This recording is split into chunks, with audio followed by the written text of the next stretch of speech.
Rotary International formally adopted protecting the environment as its 7th area of Rotary service in July 2021. The Rotary Club of Melbourne welcomed this development because we've been active in environmental sustainability actions for many years through multiple projects. These include reducing food waste through Second Bite, recycling manufactured goods through the Donations in Kind warehouse, and support for Rotary Melbourne Peace Park and periodic tree replanting initiatives. As passionate leaders with strong awareness of the importance of the environment and humanity, Peter Berg and Gary Fowler drove the formation of our Environmental Sustainability Committee, which began its work in May 2020.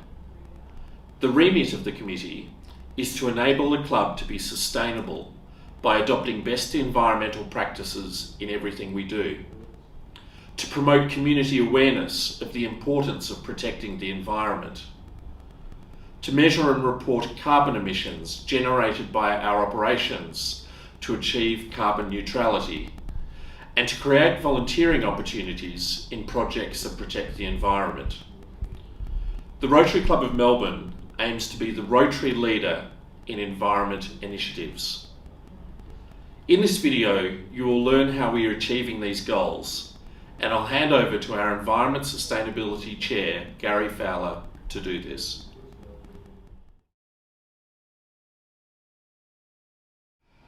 Thanks, President Adrian. With the committee's 3rd anniversary in just 3 days, I'll focus on our objective of being seen to be a sustainable club by adopting best practice environmental practices in everything we do and Rotary Park. Peter Berg will comment briefly on our volunteering initiatives, and Carol Bond on creating awareness and changing behaviours through our annual Environmental Sustainability Awards and the World Environment Day event which you're attending today. Firstly, in order to be seen as a credible player in this space, we need to be seen to be promoting best practice in everything we do. So we conducted a review of all our environmental practices, and most importantly, we worked with ESRAG with the help of an international environmental consultant to develop a credible carbon calculator that can be used by any Rotary club in Australia or New Zealand to calculate their emissions. This is now available as an online calculator and is being expanded for use in Europe and possibly US. We used the calculator to calculate our club's emissions, which were as illustrated on the overhead. We modified our meal options to reduce our consumption of red meat and encouraged our members to attend meetings using public transport where possible.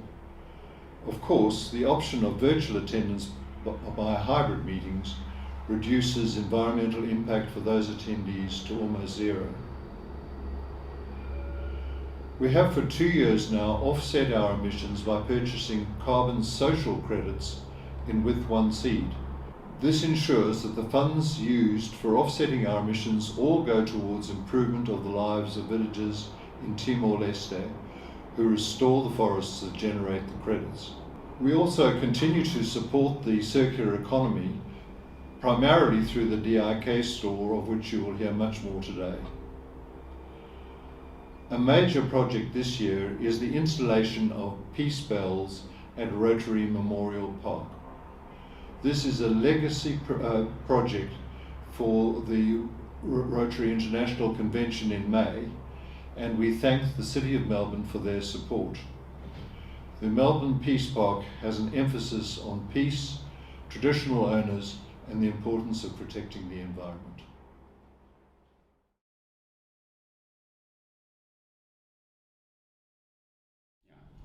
Hello, my name is Peter Berg.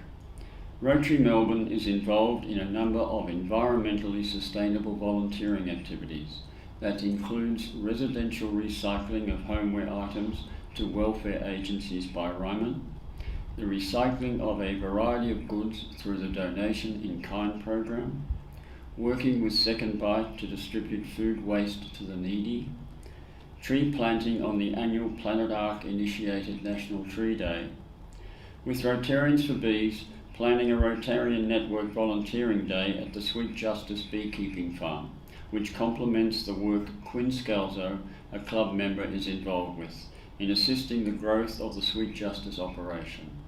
And Rotary Melbourne and Rotarians for Bees have proposed to the City of Melbourne the creation of a Rotary Pollinator Park on the transformational Green Line and been confirmed as a stakeholder on the project.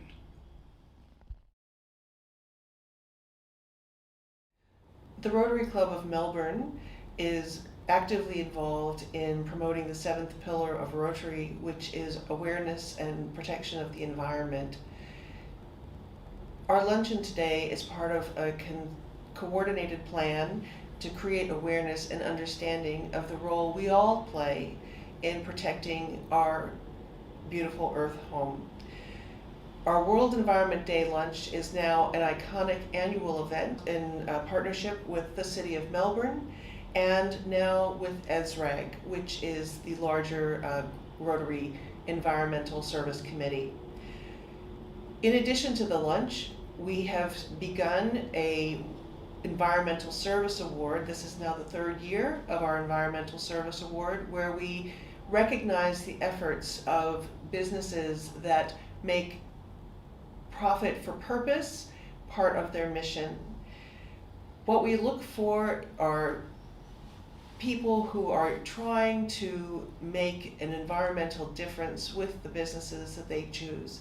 And we're very pleased to be in partnership with our past awardees and look forward to announcing our 2022-2023 awardee. Hello, I'm Pat Armstrong and I'm the chair of ESRAG, the Environmental Sustainability Rotary Action Group. It was established in 2017 by a group of passionate Rotarians who are committed to protecting the environment. ESRAG has a very clear mission to inspire and empower the Rotary family with expertise, networks, education and best practices to implement sustainable and impactful environmental projects. ESRAG is a membership-based organisation with over 1,600 members from 90 countries and 320 districts. It's governed by an international board of directors. It works closely with Rotary International, the Rotary Foundation and other Rotary action groups. It increases its influence through collaborative partnerships with many environmental organisations. What does ESRAG actually do? Our main aim is to raise environmental concerns and share project ideas with Rotarians, Rotaractors and clubs across the world. We do that in all parts of the world through the inspiring work of 13 regional chapters. Globally, we communicate about environmental issues and Rotary environmental projects through its website, newsletters and its virtual Sustainability Expo. We educate through webinars, workshops and training courses. We provide practical solutions and ideas for projects through its task forces and initiatives. We provide valuable resources such as the new publication, the Green Events Handbook. We provide resources for programs of impact such as the lithium-ion battery recycling program. These resources can be tailored to clubs around the world. We also gather data on the impact of environmental projects and provide advice to clubs on global grant applications in the environment area of focus. So how can you be part of ESRAG? Simply go to esrag.org and join this worldwide group of changemakers and influencers. You too can be part of this movement to inspire and empower the Rotary family to undertake impactful environmental projects.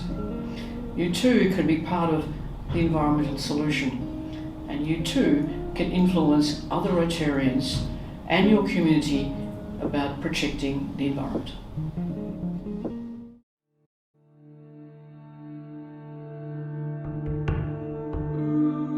Climate change action is a top priority for the City of Melbourne. In 2019, we declared a climate and biodiversity emergency to really bring a focus to our efforts and investments to make sure that we are mitigating and adapting to climate change. The City of Melbourne is taking action in many ways, but Power Melbourne is a lead project.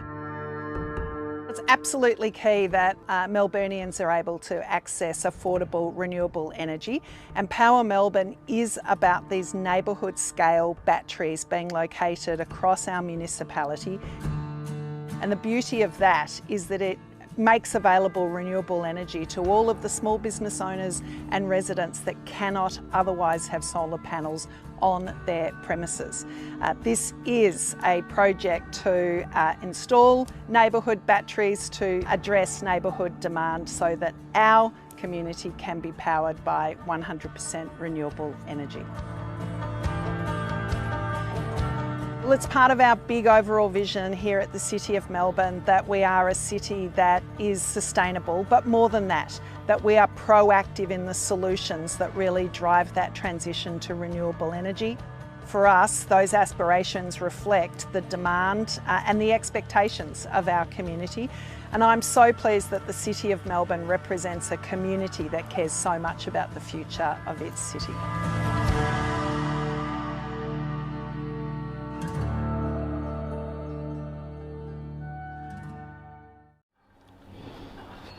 Donations in kind, particularly this store at West Footscray and stores like it in other states, is all about saving goods from landfill. Effectively, everything that you see in this store would have found its way into a rubbish tip at some point, and it's still capable of being used. So it's a classical example of the circular economy at work. Hospital beds that would otherwise go to a metal recycler are finding their way to hospitals in Africa or in Timor or in the Pacific Islands, where they have another full life ahead of them, really working with the people in those countries because they need them quite desperately. That's very true of the hospitals in Africa. We've seen the reports that come back from the recipients of these beds, where if the beds had not been delivered, they'd be sleeping on the floor. That's not a particularly good situation for somebody who's recovering from surgery or illness at all. That's certainly the case with hospital equipment, and it's the same with school desks and chairs.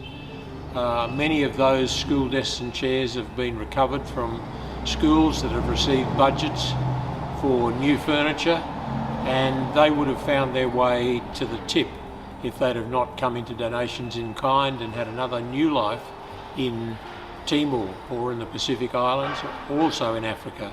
Today we've got 15 volunteers working at the store. 10 of them are filling a container going to Tanzania to a school project over there for a Rotary Club, and that container has 60 double desks and 120 chairs and a variety of other school equipment as well. So you can see that it's across the whole spectrum of medical, of education. We also send obviously computers and clothing and things like that, and in the case of the clothing, all of that is new clothing.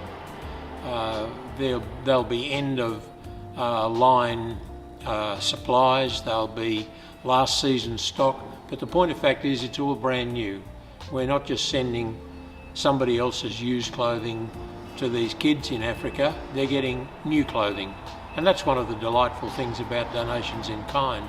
It's a classical example of the circular economy at work. It's supported significantly by the hospitals here in Victoria, by retailers and manufacturers and importers of clothing, and certainly it's well supported by the Education Department in letting schools know where they can get rid of their desks and chairs when they're going through a budget upgrade.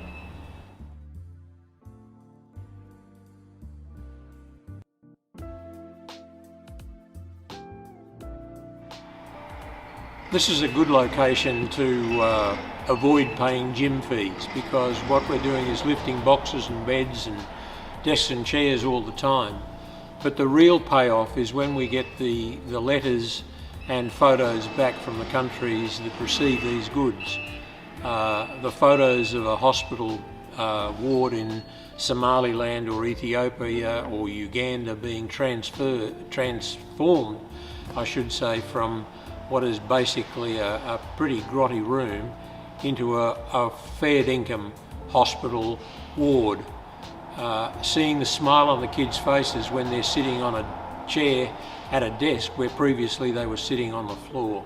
They're the things that really make working at Donations in Kind worthwhile. I come to Donations in Kind because I enjoy the work here and it feels like I'm actually doing something to contribute.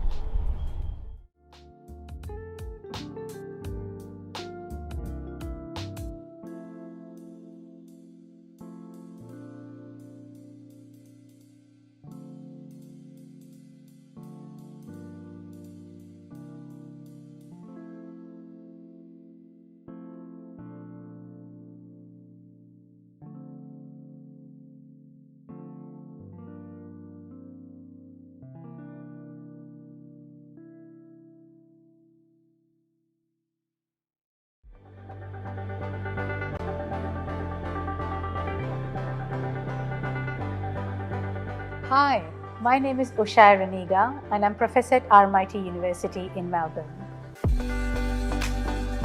I'm going to be talking to you about sustainability in the built environment. This issue is more urgent now than ever before. We've had international programs and agreements such as COP26 that have discussed about the importance of climate and a future for all of us, particularly the younger generations who are going to be the decision makers of tomorrow. So what is sustainability? Sustainability essentially means protecting our planet. It means that we need to think about not just what is going on in the planet now, but how are we going to keep our planet for next generations of people living on this world, to be able to get resources, to be able to get water, to be able to get food, to be able to have a lifestyle that is very similar to what we have today. And I think it's pertinent to say that COP26 has shown that it is not possible for one part of the world, i.e. the people with money, the developed world, have got access to technology, have got access to materials, have got access to resources, while leaving behind the developing world. It is really important now, more so than ever before, that we ensure that the resources are there not just for the people who can afford to pay for these resources, but also for the people that cannot afford to pay for them. Beginning to look at how materials could be reused into buildings, and materials could therefore become or come to a point where we're not having to mine virgin materials to make our building blocks now, but we can actually use the existing built environment in the form of urban mining to be able to use these materials over and over again. So we now see that a number of governments in Australia, particularly the state governments across the eastern seaboard, New South Wales, Queensland, Victoria, South Australia, and even Western Australia and Tasmania have now jumped on the bandwagon of circular economy, and circular economy policies and programs have been set up across all these different states and territories. The value of circular economy to Australia was estimated to be $26 billion. So the business proposition, if we move to a circular economy, is quite simple. You can continue to still produce and do the things that businesses normally do, but in the process of doing so, they can also continue to make money and they can grow their businesses. Here in Australia, we're not that far away. We have got, yes, at a state level, we've got different circular economy policies and programs across the different states. And no two states are exactly at the same point, but we're turning things around here as well. For instance, in Victoria, in 2019, there was an issues paper on circular economy, and in 2020, the new plan of action came into effect. We've also got the Circular Economy Business Innovation Centre here, which is managed by Sustainability Victoria. We've also got now a new authority called Recycling Victoria that is going to work across both the legislation side of waste and circular economy, but also going to be assisting governments, businesses and industry and communities to assist them in their own journey towards circularity. Now that's a future that I'm looking forward to being a part of.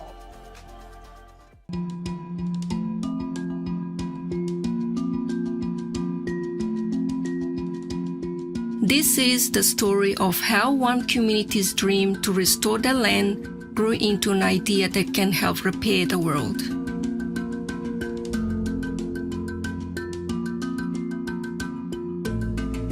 Like many in the Asia Pacific, the people of Timor-Leste already know the reality of climate change.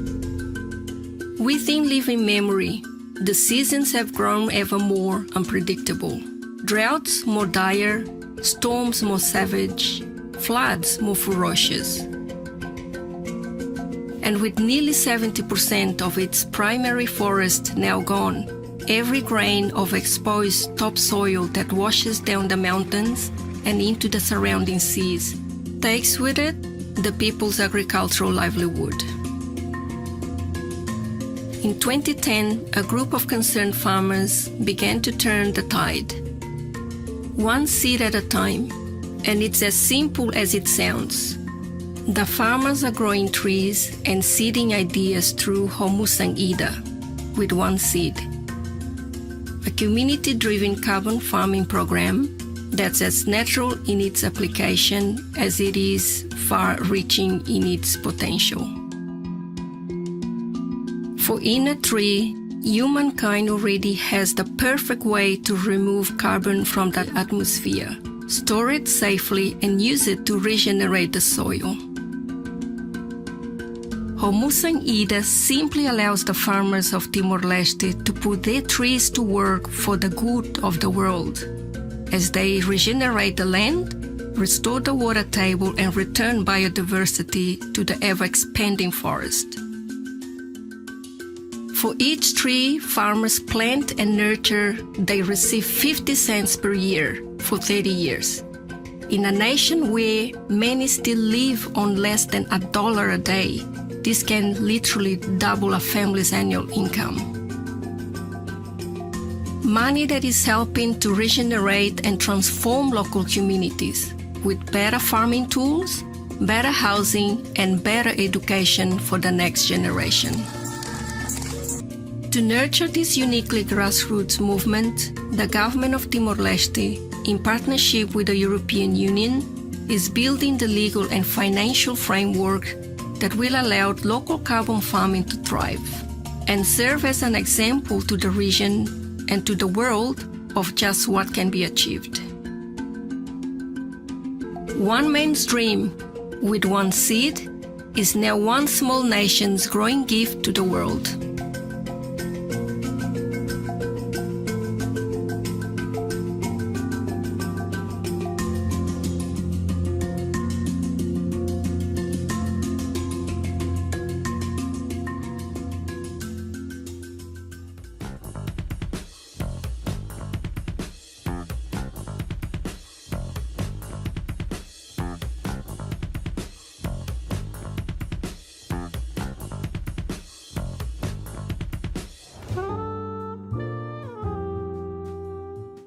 At COBE, we have many programs that allow us to promote sustainability, one of which is Science and STEM Academy.